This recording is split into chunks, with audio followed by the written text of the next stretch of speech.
Hello everyone, if you're new to my channel, welcome. If you've seen other videos of mine and are returning, welcome back. Either way, you are most welcome.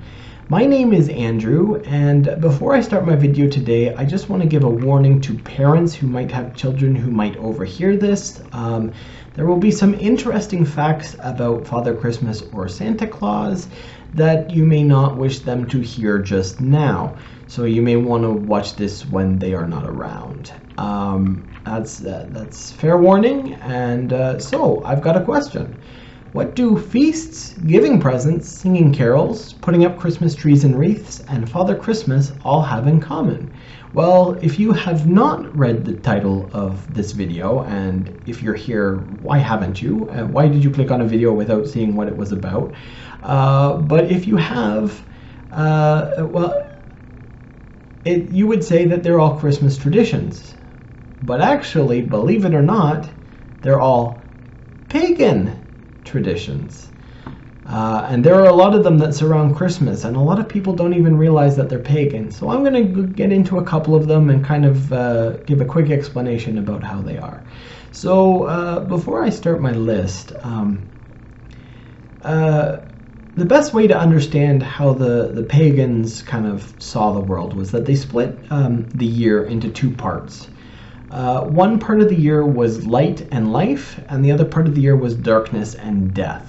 So basically, darkness and death was the winter time, like it is now here in the northern hemisphere, and the light and life was, you know, the spring and the summer where stuff started to grow and they could grow their crops.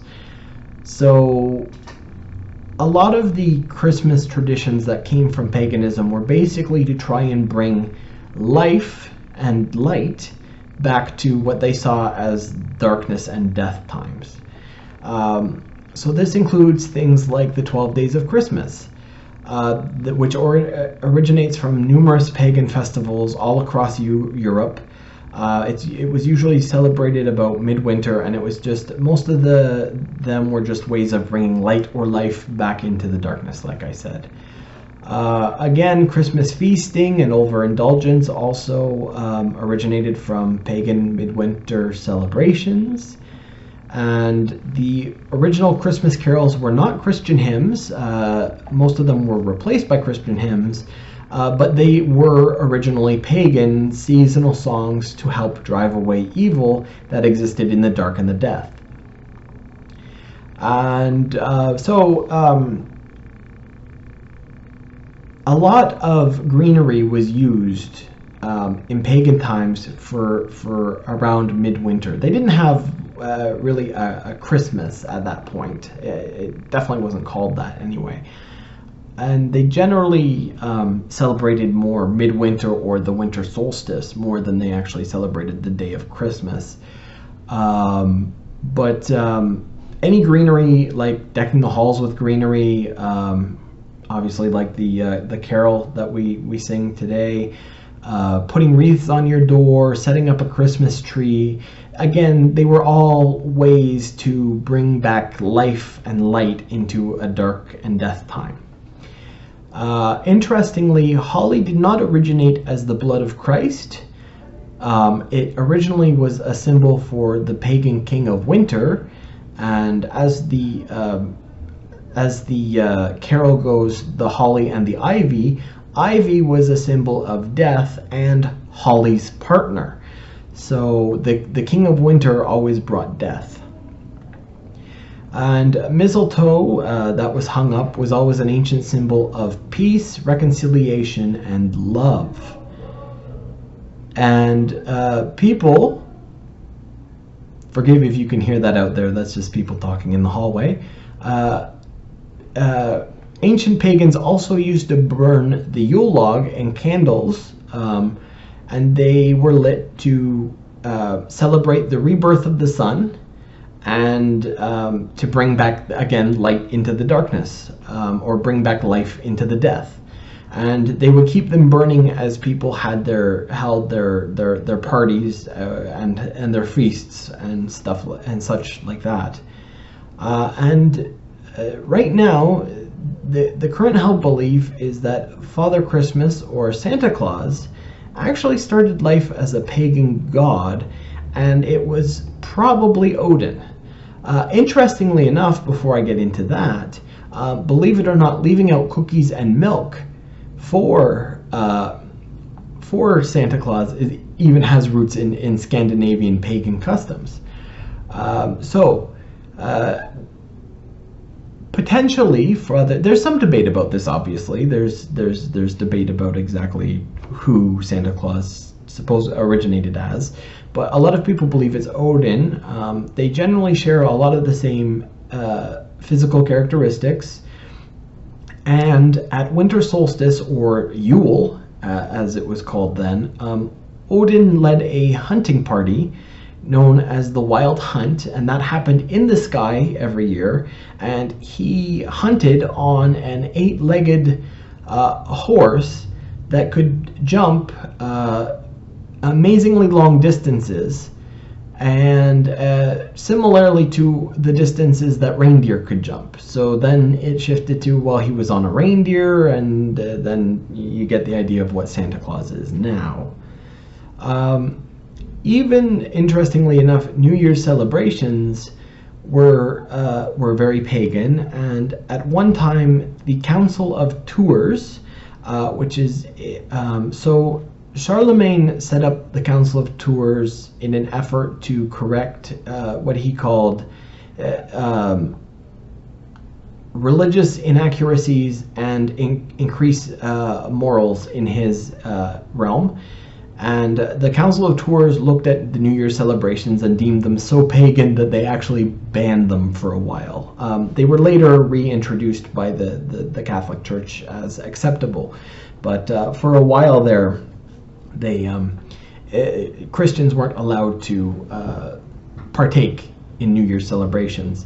And New Year's celebrations, so the month of January is named after the Roman god Janus, who was interestingly the god of doorways, and transitions. So if you think about it, January is a transition from winter, and it's going to start transitioning into spring shortly.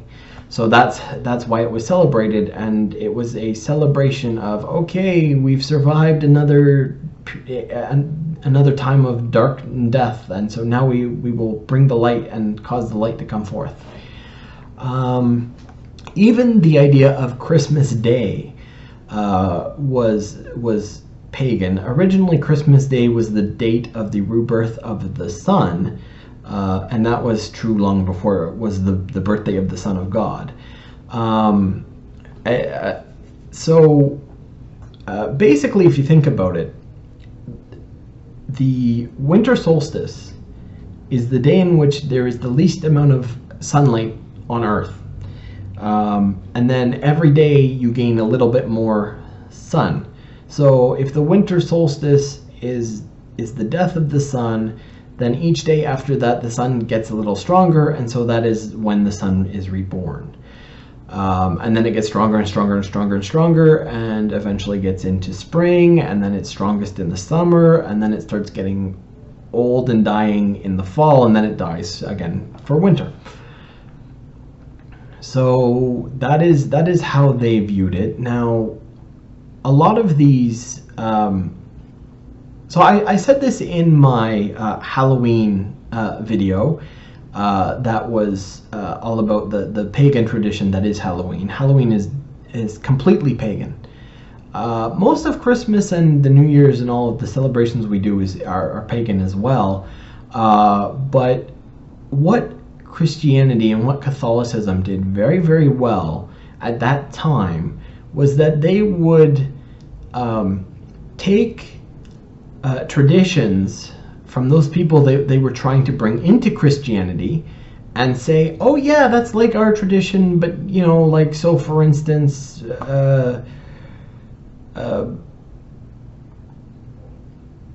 Christmas Day, yeah, I know you guys, it was the rebirth of the sun. Well, it's the birthday of the Son of God for us. So that wouldn't be a huge jump for them. They can still have their parties. It's just that they now say, well, it's because of Jesus' birth instead of, well, the son was born that day. So they were very, very good at doing this, and which made the transition for a lot of people easier into Christianity. I think if they had said, no, you can't believe this, and no, you can't do any of these things anymore, they probably would have had more resistance. But this was a nice way for them to ease everyone in, and so they did adopt most of these things. Now it's interesting because you have people today. Not many of them, admittedly. This is a very, very small minority, but you have people today that, like, if they're Christian and someone celebrates pagan or someone celebrates like Wiccan stuff or anything like that, they're like, oh, I can't go near that. Oh, that's horrible and evil stuff. But most of your Christian tradition is built on top of that. It may have tweaked it slightly, but the original is pagan. So then how do you celebrate Christmas? How do you put a Christmas tree up or a wreath on your door? How do you even the idea of stringing lights? It's about bringing light into darkness. The Christmas feast, which is a huge tradition in most families, again, that was an overindulgence celebration from pagan midwinter celebrations. So, and singing carols, driving evil away. So how do you tell other people that they're evil for doing all these pagan things when you yourself, most of your traditions that you follow here in the West, well, guess what? They have a lot of roots in paganism too. Just something to think about for people who think like that.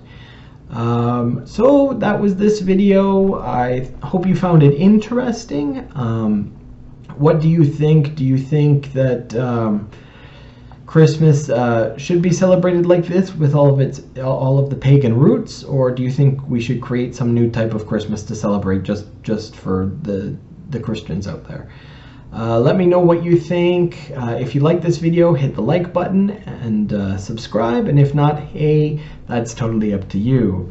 So until you see my next video, I will see you in a week, a day, or whenever, and I wish you a good one. Merry Christmas.